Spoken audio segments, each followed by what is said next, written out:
안녕하세요. 양지입니다. 저는 해커스 학원에서 RC를 담당하고 있습니다. 또한 오늘 파트 5, 6 총평을 진행하게 되었습니다.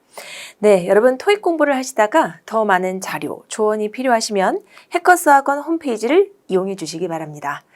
자, 오늘 선선한 날씨 가운데 치러졌던 토익 시험, 네, 파트 5 난이도는 중 정도로 볼 수 있을 것 같습니다. 딱히 문제가 어려웠다라는 것보다는 해석을 해서 푸는 유형들이 좀 많이 있었습니다. 그래서 난이도는 중 정도로 책정을 해보았고요. 반면에 파6는 그래요. 은근히 어려웠다라는 느낌이 있었습니다. 그런데 실제 답이 되는 그런 문제들이 생각지도 못했다라는 것들이 정답으로 등장하면서 약간 시간도 많이 걸리고 실제 내가 틀린 문제도 많았을 수 있는 그런 난이도 중상 정도로 볼 수 있을 것 같습니다. 자, 그럼 오늘 중요했던 문제들 같이 살펴보겠습니다. 일단 Part 5의 around하고 at 전치사 문제였는데요. 보기 4개가 모두 이제 전치사로 구성이 되어 있는 상황에서 빈칸 뒤에 있는 명사는 매우 중요합니다. 아무래도 이 1500이라고 하는 거는 이 문맥상 1500 년도를 가리키는 숫자 같아 보이죠. 이 오슬로 국립박물관에 있는 예술품이 로마에서 발견되어졌다. 그 시기가 언제야? 1500년도라는 겁니다. 그래서 그냥 느낌적인 느낌으로 전치사 at을 고른 응시생들이 꽤 많았을 것 같아요. 그런데 전치사 at 같은 경우는 이 시간의 크기에 굉장히 유념하셔야 합니다. at 같은 경우는 시계를 보고 알 수 있는 정확한 시각 앞에 오는 전치사예요. At 7 o'clock, at 12 또는 at the end of the month 또는 at the beginning of the year 라고 하는 the end, the beginning, 말초, 연초에 해당되는 명사하고 짝꿍이 되는 전치사입니다. at은 절대 연도 앞에 쓰이는 그런 전치사는 아니다라는 것을 기억해 주세요. 반면에 around는 시간의 크기에 크게 구애를 받지 않습니다. 그래서 around 7 p.m. 7시 경에 around 1500 하면 1500년도 경에라는 의미로 쓰일 수 있는 그런 전치사로 첫 번째 문제 정답은 around로 가는 게 맞겠습니다. 네, around 전치사 기억해 두시고요. 네, 빈칸 뒤에 역시 250이라고 하는 숫자가 등장을 하고 있습니다. 그리고 그 숫자 뒤에 patron이라는 명사가 나오고 있죠. 원래 patron은 후견인 정도 되는 사람을 나타내는 명사예요. 그런데 토익에서는 이 후견인을 단골 손님 정도로 해석을 하시는 게 가장 바람직합니다. 그러면 250명의 단골 손님을 매일매일 서빙하기 때문에 라는 의미로 이 명사 앞에 온 숫자가 숫자 형용사로 쓰임을 알 수 있습니다. 자, 그렇다면 이 형용사 앞에 빈칸은 품사적으로 형용사를 꾸며주는 부사가 와야 함을 알 수 있죠. 네, 그래서 정답은 B번입니다. Nearly 250 patrons daily 라는 의미로 거의 꼭 250은 아니지만 대략 250명의 손님들을 매일매일 서빙해 주는데 라는 의미가 되겠죠. A번 neared는 near를 동사로 봤을 때 ed를 붙여놓은 pp 형태예요. 그래서 near가 가까이 가다라는 의미로 동사로 쓰일 수 있기 때문에 neared 하면 가까워진, 즉 가까운이라는 의미의 형용사 near하고 동의어로 보는 게 가능하겠습니다. 그래서 이 빈칸은 형용사 자리는 아니에요. 뒤에 이미 형용사, 숫자 형용사가 있기 때문에 정답 B번으로 가는 게 맞겠습니다. 그런데 토익 시험에서 nearly는 상당히 빈출되는 부사입니다. 그래서 뒤에 숫자 형용사 있을 때 얘가 어휘로 나와도 얼른 답으로 고를 수 있을 정도로 nearly를 준비해 두셔야 합니다. 동의어로 approximately, 대략 roughly 또는 almost, around 이런 것들이 숫자를 수식하는 부사로 쓰인다라는 거 기억해 두시고 다음 문제 가보겠습니다. 네, 선생님 이 총평 들어오기 전에 해커스 홈페이지 들어가서 여러분들이 시험을 보고 어떤 후기를 올리는지 살짝 보고 들어왔어요. 그랬더니만 거기서 논란이 되는 문제 중에 하나가 바로 요 문제였던 것 같습니다. they는 왜 답이 안 되는 건가요? 왜 theirs가 답이 되나요? they는 정령 안 되는 건가요? 네, 그거에 대한 댓글이 이렇게 쭈루루룩 달린 거를 선생님 보고 왔는데, 자, 일단 논란의 중심이 된 이 문제를 같이 한번 보도록 하겠습니다.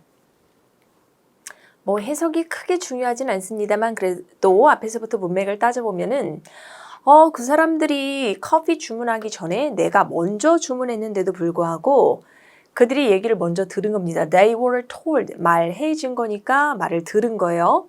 뭐라고?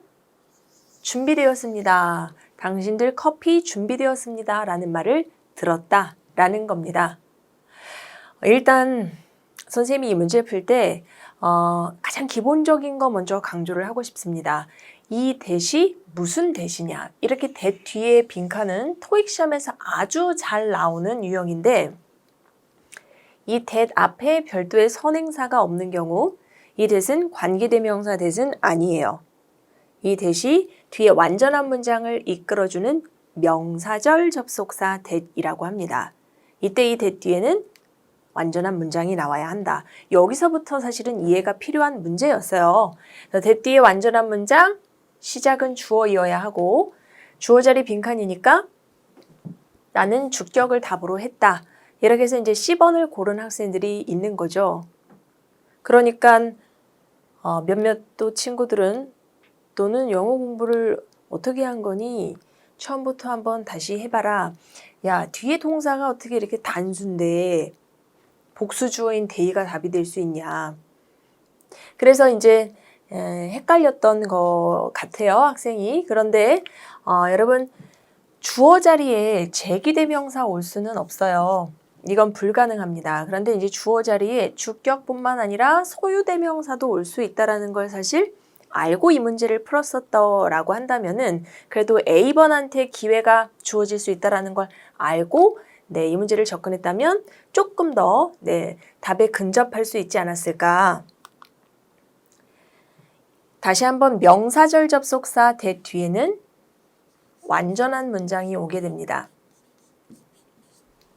이때 이 완전한 문장의 시작은 주어이어야 하는데 주어 자리에 주격이 올 수 있습니다. 그렇지만 소유대명사도 답의 가능성이 있다라는 겁니다. 단 제기대명사는 주어 자리에 올 수 없습니다.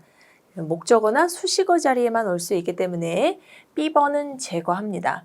A번하고 B번 두 개를 놓고 이 주어 자리는 반드시 뒤에 동사하고 수일치되어야 한다라고 하는 거는 사실 영어 문법에서 기본이다 라는 것보다는 절대적이다 이런 표현을 선생님 쓰고 싶습니다. 그럼 동사하고 수일치가 반드시 돼야 하나요? 네, 절대적이다. 반드시 그래야 한다라는 겁니다. 그래서 they are 하면 모를까, 그죠? theirs 요거는 사실 앞에 나온 커피를 받는 것이기 때문에 단수 취급하는 게 가능합니다. 그들의 커피가 준비되었다라는 의미라서 정답 A번입니다. 네. 요거 그렇게 쉬운 문제 아니었어요. 여러분 충분히 소유대명사가 답이 되는 이런 문법 문제는 난이도가 꽤 있는 유형으로 틀릴 가능성이 사실 있습니다. 매우 높습니다. 그렇기 때문에 이번 시험에서 이 문제 놓쳤다 하더라도 네, 소유대명사의 용법 다시 한번 기억해 두시고 다음 시험에 꼭 맞출 수 있도록 준비하시는 게 더 중요할 것 같습니다. 네, 다음 문제 가보겠습니다. what하고 any의 비교. 네, 여러분 방금 전에 선생님이 that 뒤에 주어가 나온다. that 뒤에 완전한 문장이 나와야 한다. 왜냐하면 that 앞에 선행사가 없기 때문이다. 이런 설명을 드렸어요. 그런데 이 문제 같은 경우는 that 뒤에 문장이 딱 봐도 주어가 없는 불완전한 문장이에요. 예, 이럴 때 that은 우리가 관계대명사라고 하는 접속사로서 that 앞에 반드시 대시 수식하는 선행사가 존재해야 이 관계대명사 that과 이 선행사가 연결이 되는 문장 구조로서 방금 전에 나왔던 that하고 비교해두는 게 매우 중요하겠습니다. 그래서 기념품 가게가 판매한다. 뭐를 에 해당하는 명사가 필요한 자리예요. 어떤 거를 판매한다? That might attract a tourist. 관광객들을 유인할 수 있는, 뭔가 자극시킬 수 있는, 끌어들일 수 있을 만한 어떤 거라도 판매한다 라는 의미의 빈칸 명사 답이 되는 자리입니다.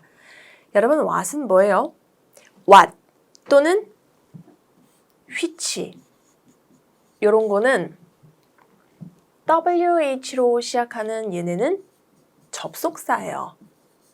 이미 빈칸 뒤에 that이라는 접속사가 있는데 그 앞에 다시 접속사를 고를 수는 없습니다. 빈칸은 명사 기능을 할 수 있는, 물론 any가 형용사로서 뒤 명사를 꾸며주기도 합니다. 그죠? any call, any car. 그런데 그거를 그냥 대명사로 any로 줄여 쓰기도 한다라는 거 알아두셔야 해요. 그래서 이때 any는 어떤 것도 되고 어떤 누구라도 된다라는 그 사람 삼을 모두 받아 쓸 수 있는 대명사입니다. 네. 다시 한번 관계대명사 that은 뒤에 주어가 없거나 목적어 없는 이런 불완전한 구조를 취하는데 이때 반드시 that이 꾸며주는 앞에 선행사가 있어야 된다.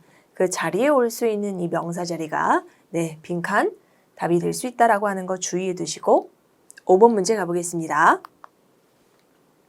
5번은 명사 어휘 문제입니다. honesty 하고 confidence 라고 하는 두 개의 명사 비교하는 문제였는데요. 일단 이 문장 해석을 먼저 해보겠습니다. Before you have 띠리리 in TV commercial. 네, TV 광고 얘기하는 거죠. TV 광고에 대한 뭐를 갖기 이전에 너 그 제품 상품평하고 rate, 별점 같은 거 좀 확인해 보는 게 좋아 라는 문장입니다. 그러면 TV 커머셜에 대한 뭐를 갖기 전에 A. honesty. 요거는 정직함이라는 의미의 명사고요. B번 confidence는 사실 우리가 자신감이라고 알고 있는 명사인데 사실 신뢰라는 의미의 명사로도 쓰입니다. 두 개를 놓고 봤을 때 뭐가 자연스러워요? 우리가 뭐 TV 광고 보고 야, 저 음료 진짜 정말 저렇게 시원하고 맛있겠다. 그거에 대한 어떤 광고를 보면서 그쵸? 믿음? 신뢰를 갖게 되죠. 그래서 나도 한번 사 먹어봐야 되겠다라고 하는 그런 어떤 신뢰를 형성하기 전에 이런 거 확인해봐라 라는 문장으로 자연스러운 건 B번입니다. 자신감이라는 의미도 있지만은 신뢰라는 의미의 명사 confidence를 기억해 주세요. 선생님이 이 총평을 막 진행하면서 글쎄 이게 정답일까? 이게 답이 될 수도 있을 것 같기도 하고 막 이런 식으로 막 주저주저 이렇게 설명을 한다면 자신감이 없고 여러분들에 대한 신뢰도 얻기 힘든 거겠죠. 사실 요거 두 개는 같은 맥락에서 이해를 하시면 됩니다. 자신감 있어 보이는 사람한테 우리가 신뢰를 쌓게 되기 때문에. 그래서 confidence라고 하는 이런 명사는 앞에 have라는 동사하고 뒤에 전치사 in하고 짝꿍으로 연결돼서 알아두시면 좋습니다. have confidence in. 직원들은 팀장에 대한 신뢰를 갖고 있다. 그죠? 그래서 employees have confidence in managers. 이렇게 쓸 수 있다는 거 주의해 두시기 바랍니다. 그런데 비슷하게 생겼는데요. confidentiality 하면 요거는 전혀 또 다른 의미라는 거. 비밀, 기밀이라는 의미의 명사로 쓰입니다. 그래서 두 개 비교해서 알아두시면 좋을 것 같아요. 또 그거의 형용사로 confident는 자신감 있는. I'm confident. 나 토익 끝낼 수 있어. I'm confident. 이건 자신감 넘치는 이라는 의미고 confidential 하면 이건 비밀스러운 거예요. 이렇게 해서 명사 두 개, 형용사 두 개 뜻 비교해서 꼭 정리해 두시기 바랍니다. 네, 다음 문제 가볼게요. 어휘 문제로 hesitated, pp하고 hesitant 형용사 두 개 비교하는 문장으로 가보도록 하겠습니다. 일단 빈칸 앞에 비동사가 존재합니다. 이 비동사 뒤에 빈칸은 보어 자리로 보기에 PP 답의 가능성이 있죠. be, PP 이렇게 수동태로 쓰일 수 있고 또한 hesitant 하면 형용사로 가능합니다. 비동사 뒤에 PP 형용사 이 두 개가 보기에 나란히 나온다라는 것만으로도 사실은 조금은 위협적으로 느껴질 수 있는 그런 스타일의 문제라고 볼 수 있을 것 같은데 물론 준비가 된 학생들은 얼른 B번을 고를 수 있어요. 어떤 준비? 토익 시험 전에 be hesitant to 라고 하는 관용 표현을 외워뒀다면 A번이야 B번이야 막 헷갈려 하면서 사실 시간을 허비하는 일이 없었을 수 있습니다. 네, 가장 중요한 건 여러분 이 비동사 뒤에 hesitate를 수동태로 쓰지 않는다라는 거예요. 사실 hesitate 자체가 자동사이기 때문에 수동태 표현이 금지됩니다. 그래서 항상 이 자리에 형용사 모양으로 온다라는 거. 대부분의 학생들이 처음에 김치, 대부분의 학생들 아니고 아기들이죠. 아가들이 처음에 매운 김치 먹는 거를 주저한다, 꺼려한다 라는 의미의 형용사입니다. 그래서 be hesitant to 다음에 그리고 여기 동사 원형이 온다라는 것도 같이 연결해서 기억을 해 두시기 바랍니다. 여러분 이런 스타일의 이 비동사 뒤에 형용사 그리고 투부정사하고 연결이 되는 이런 표현들은 토익에서 참 빈줄이에요. 빈줄입니다. 그런데 이 투부정사 자리가 빈칸으로 잘 안 나오고 비동사와 투부정사 사이에 오는 이 형용사 자리가 빈칸으로 아주 잘 나온다라는 거 기억해 두셔야 돼요. 그래서 be hesitant, be 몇 개만 적어볼까요, 여러분? reluctant, 꺼려지는 이란 의미죠. be unwilling to, be unable to, 이런 be liable to, 뭐뭐하기 쉽다라는 표현. 네, 비동사하고 역시 투부정사 사이에 연결이 되는 형용사 모양으로 정리해 두시면 좋을 것 같습니다. 네, 다음 문제 넘어가 보겠습니다. 역시 파 6에서 전치사 문제 among하고 throughout 비교하는 유형인데요. 비록 우리는 비영리 단체이지만은 그럼에도 불구하고 우리는 alliance 쓰면은 동맹, 협력, 그죠? 많은 동맹, 협력을 하려고 노력한다. 전 세계적으로라는 의미로 뒤에 the country하고 짝꿍이 될 수 있는 전 국가적으로라는 의미로 명사와 짝꿍이 될 수 있는 전치사 고르는 전치사 어휘 문제였습니다. 근데 해석을 해서 어몽을 고른 분들이 계실 것 같아요. among the country, 국가 사이에서 뭔가 이렇게 협력 관계, 유대 관계를 맺으려고 노력한다. 그런데 among은 여러 개 사이에서라는 의미예요. 국가 하나가 아니라 국가 여러 개 사이에서, 그죠? 기업 하나가 아니라 기업 여러 개 중에서라는 의미이기 때문에 among은 문법적으로 뒤에 반드시 복수명사를 취한다라는 것을 기억해 두시기 바랍니다. 해석도 해석이지만 뒤에 명사가 복수가 아니라면 among이 답이 될 수 없다라는 거. 네, 반면에 throughout 같은 경우는 역시 시험에 너무 파트 5, 6을 넘나들며 답으로 잘 등장하는 이 throughout은 뒤에 장소를 나타내는 어떤 표현들이 나올 수 있어요. throughout the area, throughout 강남역 전체 이렇게 쓰기도 하고 throughout the nation, 국가 전체라는 의미로 쓰이기도 하고 throughout the world, 전 세계에서라는 의미로 특정 장소 처음부터 끝까지 쭉 이런 의미요. 그래서 throughout the country 이런 표현 하나 외워두시면 좋을 것 같아요. 네, 국가 전체 전역으로 라는 의미의 전치사 throughout, 장소를 나타내는 명사하고 짝꿍으로 쓰이게 된다라는 거 기억해 두시기 바랍니다. 네, 안녕하세요. 저는 오늘 9월 26일 토익 파트 7 총평 강의를 맡은 해커스 학원 종로 캠퍼스의 강사 경문국이라고 합니다.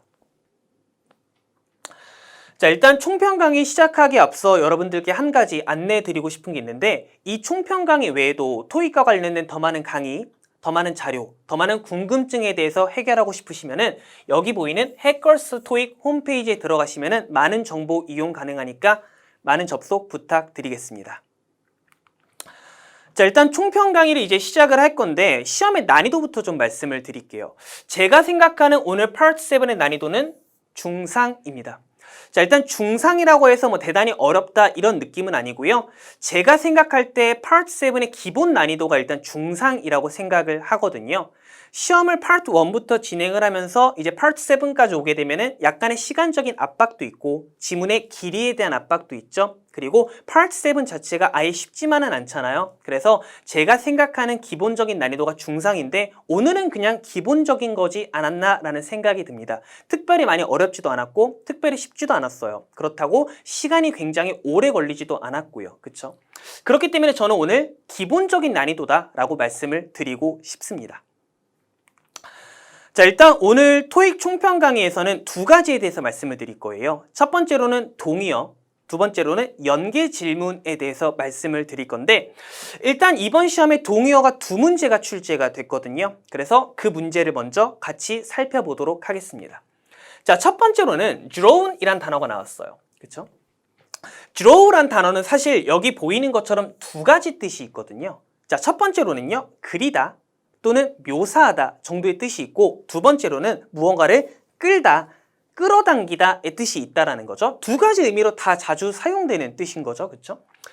그러면 이제 둘 중에 어느 단어가 맞을지는 어떤 단어의 뜻으로 쓰였는지는 사실 문맥을 봐야 알 수 있겠죠. 문맥을 한번 보겠습니다.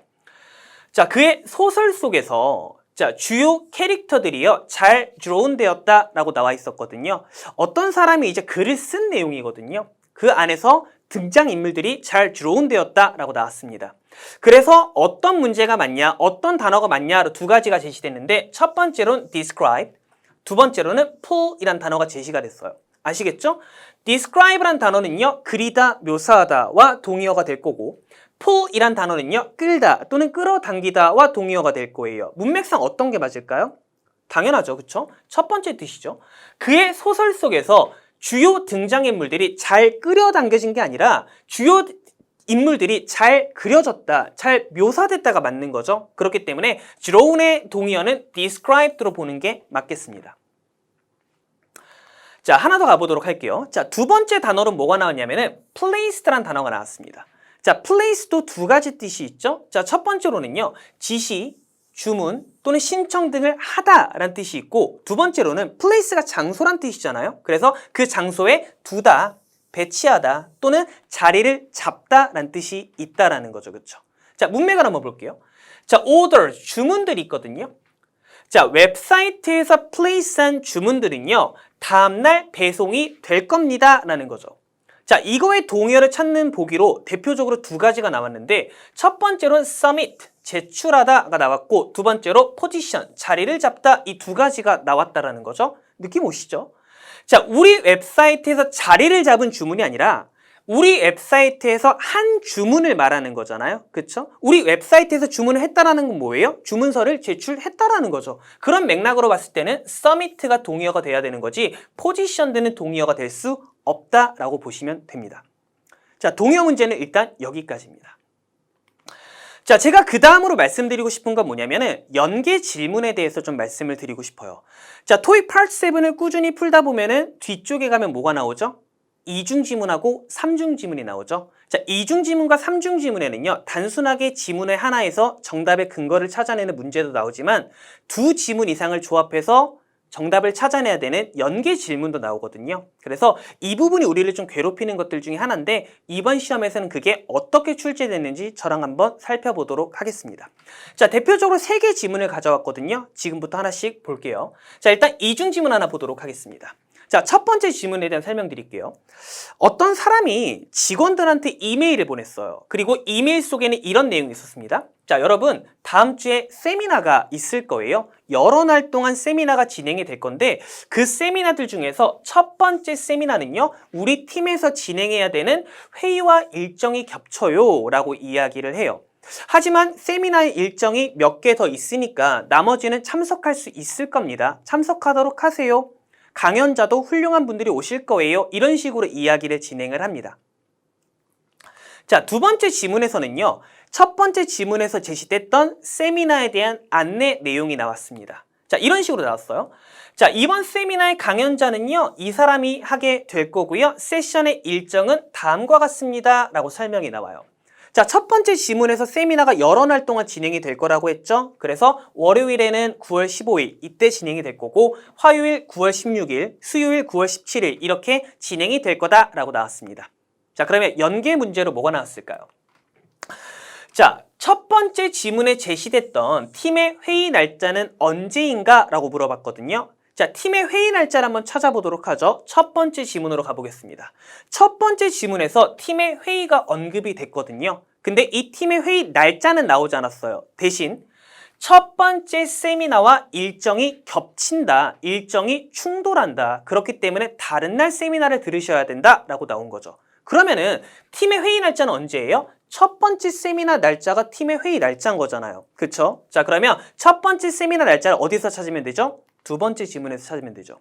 자, 두 번째 지문에서 세미나 일정이 여러 개가 나오는데 그 중에 첫 번째 일정은 뭐예요? 월요일, 그리고 9월 15일이죠. 그럼 정답은 뭐가 될까요? 팀의 회의 날짜는 9월 15일이 되는 거죠. 자, 3중 지문 한번 같이 살펴보도록 할게요. 자, 첫 번째 지문에 이런 내용이 나왔어요.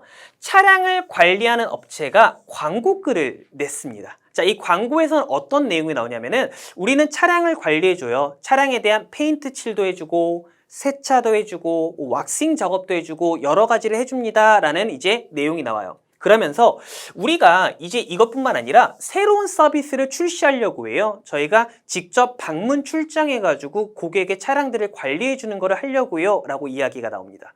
새로운 서비스가 출시됐기 때문에 이거를 좀 프로모션하는 내용이 같이 제시가 됐거든요. 뭐라고 나오냐면은 12월 3일까지 우리의 새로운 서비스를 등록을 하게 되면은 우리가 월간 서비스, 주간 서비스가 있는데 12월 3일까지 등록을 하게 되면은 10%의 금액을 할인해 드리겠습니다. 라는 내용이 나와요. 두 번째 지문 갑니다. 자, 두 번째 지문을 가면은요, 이메일이 나와요. 그리고 이메일을 쓴 날짜가 11월 23일로 제시가 됩니다. 그 이메일 속에서 같은 회사의 사람들이 이제 이야기를 하고 있는데 뭐라고 이야기하냐면 우리 회사에 필요한 차량을 구매했어요. 그리고 차량을 구매하면서 첫 번째 지문에 나온 업체와 계약을 완료했습니다. 그리고 이들은 이제 우리한테 매주 금요일마다 방문을 해서 세차 서비스를 제공해 줄 예정이에요 라고 말합니다. 그리고 여기서 일단 첫 번째 주제가 끝났고 또 다른 이야기를 해요. 자, 우리 회사에서 채용을 하려고 하는 신규 직원들이 2명 있는데 그 2명에 대한 정보를 보내드릴게요 하고 두 번째 지문이 마무리가 됩니다. 지문이 하나 더 있죠. 자, 세 번째 지문 갑니다. 세 번째 지문은 고객이 커멘트를 남긴 거예요. 일종의 후기 같은 글이 있었죠. 자, 이 후기에서 뭐라고 이야기를 하냐면 두 번째 지문에 나왔던 그 업체 있죠. 차량을 구매했다고 한 그 업체의 서비스를 이용을 한 거예요. 고객이 그 서비스를 이용했는데 서비스에 굉장히 만족을 한 거죠. 그러면서 관련된 설명들을 해주는데 그 중에 어떤 내용이 있었냐면은 서비스를 제공했던 직원이 A라는 사람이다. 근데 이 A라는 사람이 두 번째 지문에 나왔던 사람이었거든요. 어쨌든 A라는 사람이 서비스를 제공을 해줬는데 이 사람이 굉장히 예의 바르고 유능하더라 라는 이야기를 합니다. 자, 이와 관련해서 문제 한번 살펴보도록 할게요. 자, 첫 번째. 자, 두 번째 지문에 제시된 업체에 대해서 추론할 수 있는 것이 무엇이냐 라고 나왔습니다. 자, 정답은 뭐였냐면은 서비스 요금에 할인을 받았다라는 걸 우리가 알 수 있거든요. 좀 더 정확히 말하면은 주간 서비스 요금에 할인을 받았다라는 보기가 나왔거든요. 자, 이거에 대한 근거는 어디서 찾을 수 있죠? 첫 번째 지문과 두 번째 지문을 조합하면 되죠. 가볼게요. 자, 첫 번째 지문에서 뭐가 나왔냐면은 새로운 서비스가 있는데 12월 3일까지 등록을 하게 되면은 월간 또는 주간 서비스를 등록하게 되면은 10%를 할인해 주겠다고 했어요. 자, 두 번째 이메일에 제시된 날짜가 11월 23일이었거든요. 그러면 충분히 프로모션이 종료되기 이전의 날이죠. 그리고 여기서 매주 금요일 날 방문한다고 이야기를 했습니다. 여기서 알 수 있는 건 주간 서비스를 신청했구나. 그리고 그 프로모션이 종료되기 전에 신청을 했구나. 그러면 충분히 이 회사는요, 서비스 요금에 할인을 받았겠구나를 생각할 수 있다는 거죠. 하나 더 가보겠습니다. 자, 어떤 연계 질문이 또 나왔냐면은 후기를 작성했던 고객이 있거든요. 세 번째 지문이죠. 그 후기를 작성했던 고객에 대해서 알 수 있는 건 뭐냐면은 지문 두 번째 나왔던 업체의 신규 직원의 서비스를 받았다라는 정답이 나왔어요. 자, 이거를 알 수 있는 근거는 이거였어요. 자, 두 번째 지문 갑니다. 자, 두 번째 지문에서 첫 번째 주제에 대한 이야기가 끝나고 두 번째 주제에서 어떤 이야기를 하냐면 신규 직원들, 우리가 채용하려고 하는 신규 직원들에 대한 정보를 드릴게요. 그리고 신규 직원 2명에 대해서 이야기를 해요. A라는 사람이 있었고 B라는 사람이 있었어요. 근데 세 번째 지문을 보면은 이 사람이 서비스를 이용했는데 만족했다. 그리고 그 서비스를 제공한 사람은 A씨였다라고 이야기를 하거든요. 그럼 여기서 알 수 있는 건 뭐예요? 아, 이 회사에 신규 직원이 서비스를 제공해 줬구나. 이 고객은 신규 직원에 의해서 서비스를 제공받았구나에 대해서 충분히 추론할 수 있다는 거죠. 네, 마지막 3중 지문 한번 같이 살펴보고 마무리하도록 하겠습니다. 자, 이번에도 지문이 3개가 제시됐는데 첫 번째 지문에서는 차트가 나왔어요. 특별히 줄글로 많이 나온 내용들은 없었고 차트가 나왔는데 좀 간략한 차트였어요. 자, 일단 어떤 지역에서 나오는 아보카도의 품종에 대해서 여러 가지가 나열이 됐습니다. 그래서 A라는 품종부터 E라는 품종까지 총 5가지 품종이 쭉 나열이 됐고요. 그리고 아래는 뭐가 있었냐면은 10월부터 해서 3월까지 총 8개월인가? 이 기간 동안에 나오는 아보카도의 품종이 표시가 돼 있었거든요. 그래서 표의 내용은 이거죠. A라는 품종은 10월, 11월에 나온다. B라는 품종은 11월, 12월에 나온다. 이런 식으로 C, D, E라는 각 품종이 몇 월 달에 나오는지에 대해서 설명하는 차트가 있었습니다. 자, 두 번째 지문은 어떤 내용이 나왔냐면요. 어떤 업체가 나왔어요. 근데 무슨 업체냐면은 아보카도를 제공하는 업체예요. 그렇죠? 그러면서 여기서 뭐라고 이야기를 하냐면 우리 아보카도를 구매하셔야 돼요. 우리 아보카도의 장점은 다음과 같습니다. 라는 이야기를 합니다. 여러 가지 장점들이 나열이 됐는데 어떤 내용들이 있었냐면은 연중 내내 신선하게 재배를 한다. 그래서 품질이 좋은 아보카도를 이용할 수 있을 거다라는 장점도 이야기를 하고 핵심적인 건 이거였어요. 새로운 지역의 품종이 있다. 자, 이 새로운 지역의 품종은 아보카도 B라는 품종이 나오는 11월 전에 이용이 가능하다. 라고 나와요. 다시 새로운 지역의 품종이 있는데 이 품종은 언제 나오냐면은 B라는 품종의 아보카도가 나오는 11월 전에 이용이 가능하다. 그러면 여기서 알 수 있는 건 10월에 나오나 보다. 이거죠. 그렇죠?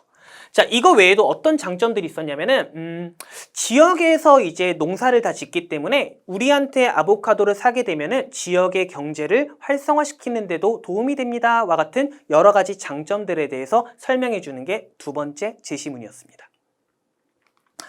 자, 마지막으로 제시됐던 거는 이메일이었어요. 자, 이 이메일을 누가 보냈냐면은 제 기억에 식당이었던 것 같아요.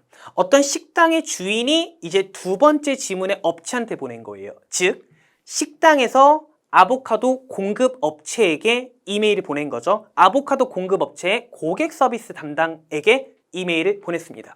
자, 이메일을 보낸 날짜는 3월 2일이었어요. 그쵸? 그러면서 무슨 이야기를 하냐면, 아, 당신의 아보카도 씨를 잘 이용하고 있어요. 굉장히 좋아요. 이 C라는 품종이 고객들한테도 반응이 좋아가지고 저는 더 많은 양을 대량 주문하고 싶어요. 이런 이야기를 합니다. 그러면서 또 어떤 식으로 내용이 전개가 되냐면 이게 인기가 많잖아요. C라는 아보카도가 인기가 많으니까 다른 업체들에서도 눈독을 들이고 있는 거예요. 다른 데서도 이용을 하고 있는 거예요. 그래서 덧붙이는 말이 뭐였냐면은 우리가 다음 몇 주간 쓸 수 있는 다른 아보카도 없을까요? 라고 이야기를 합니다. 자, 문제 한번 가보겠습니다. 자, 두 가지 연계 질문이 나왔거든요. 첫 번째, A라는 품종의 아보카도에 대해서 알 수 있는 것은 무엇이냐라는 질문이 나왔어요. 근데 지문이 3개가 나왔잖아요. 이 3개의 지문 중에서 아보카도 A에 대한 언급은 딱 한 번밖에 없었거든요. 어디에밖에 없었냐면은 첫 번째 제시문에서 여기 딱 이름만 나왔어요. 그쵸? 황당하죠, 그쵸? 자, A라는 품종의 아보카도가 있고 이게 출시되는 월이 나왔거든요. 이것만 가지고 근거를 찾았어야 되는 거거든요. 근데 두 번째 지문에 어떤 내용이 있었죠? 새로운 지역의 품종이 있다. 새로운 지역의 품종이 있다. 근데 이거는 아보카도 B라는 품종이 11월에 나오는데 이게 나오기 전에 나온다 라고 나오거든요. 아보카도 B는 11월에 나와요. 근데 새로운 지역의 품종은 그 전에 나온다라는 거죠. 자, 그럼 첫 번째 질문 다시 볼게요. B라는 품종은 11월에 나와요. 그러면 그 전에 나오는 10월에 나오는 거죠. 자, 5가지 품종 중에서 11월 전에 나오는 아보카도는 A밖에 없었거든요. 여기서 할 수 있는 거죠. 아, 그러면 두 번째 지문에서 말하고 있는 새로운 지역의 품종은 A구나. 이걸 알 수 있는 거죠. 자, 그러면 정답은 이거죠. 아보카도 A는 지역에서 생산되는 품종이다라는 거에 대해서 우리가 알 수 있다라는 거죠. 하나 더 가볼게요. 자, 두 번째 지문의 업체가 고객에게 무엇을 제안할까라는 질문이 있었습니다. 두 번째 지문에 나왔던 업체는 뭐죠? 아보카도를 공급하는 업체죠. 그쵸? 아보카도를 공급하는 업체가 고객한테 뭔가 하세요라고 제안한 거는 사실 나오진 않았거든요. 이것도 추론해야 됐던 내용이죠. 자, 이 업체가 뭔가를 할게요라고 말한 건 없는데 이 공급업체를 이용하는 고객이 질문한 건 있었죠. 고객이 무엇을 문의했었죠? 자, 다음 몇 주간 쓸 수 있는 대체물이 있나요? 그러면 이 대체물 쓰세요 하면 그게 제한이 될 수 있는 거잖아요. 그쵸? 그거를 추론했어야 되는 건데 다음 몇 주간은 언제를 말하는 거죠? 편지를 쓴 날짜는 3월 2일이거든요. 그럼 다음 몇 주간은 몇 월이겠어요? 당연히 3월이겠죠. 그쵸? 그러면 3월에 쓸 수 있는 우리가 현재 사용하는 C라는 품종 외에 다른 게 없나요? 를 물어봤고 다른 거 이거 있어요? 라고 말하면 그게 제한하는 게 되는 거죠. 그쵸? 자, 그러면 그거에 대한 근거를 찾아볼게요. 첫 번째 지문 다시 갑니다. 첫 번째 지문을 가면은요, 세 번째 지문에 나온 업체가 C라는 품종을 사용하고 있거든요. 그리고 현재는 3월이고요. 그쵸? 자, 3월에 C라는 품종을 사용하고 있는데 똑같이 3월에 나오는 다른 품종은 하나밖에 없었어요. 뭐밖에 없죠? 2밖에 없거든요. 그쵸? 그러면 여기서 알 수 있는 건 뭐냐면은 두 번째 지문의 업체가 아마도 고객에게 5번째 품종인 아보카도 E를 이용해봐라 라고 제안해주지 않았을까를 충분히 추론할 수 있었다라는 거죠. 자, 제가 일단 오늘 준비한 총평 강의는 여기까지입니다. 자, 일단 동의어에 대해서 정리를 해드렸고 그리고 이중지문과 삼중지문에서 어떤 부분들이 연계되는지에 대해서도 말씀을 드렸거든요. 토익 총평 강의가 단순하게 이제 문제를 맞췄냐 틀렸냐도 확인하는 것도 의미는 있겠지만 더 많은 의미를 가지려면은 이걸 토대로 내가 어떻게 공부를 해야 되는지, 내가 어떤 부분을 좀 놓쳤었는지, 앞으로 어떤 부분들을 좀 주의 깊게 살펴봐야 되는지에 대해서 생각할 수 있는 계기가 돼야 되는 거거든요. 그래서 그 부분을 다시 한번 개인적으로 점검해 보시기를 좀 추천드리고 싶습니다. 점수 잡는 Hackers.